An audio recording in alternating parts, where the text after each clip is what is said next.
Здравствуйте, дорогие друзья! Скоро наступит прекрасное время года, лето. А я не перестану находить для вас интересные книжки. Итак, начнем. К вашему вниманию книги, напечатанные рельефно-точечным шрифтом. Первая книга Джона Толкина «Кузнец из Большого Вуттона». Следующая книга Антона Иванова и Анны Устиновой «Тайна княжеской усадьбы» в 2 частях, является 5-й из серии «Тайное братство кленового листа». Первая книга «Кузнец из Большого Вуттона». Это небольшая сказка, где главным героем является кузнец, который живет в деревне Большой Вуттон. В этой деревне очень любили праздник День хороших детей, и к нему повар готовился с тщательностью, ведь главным блюдом торжества являлся пирог, который должен быть лучшим.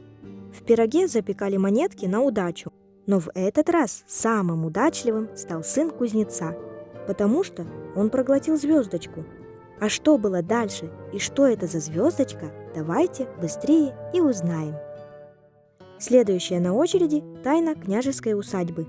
Итак, «Тайное братство кленового листа» снова с нами.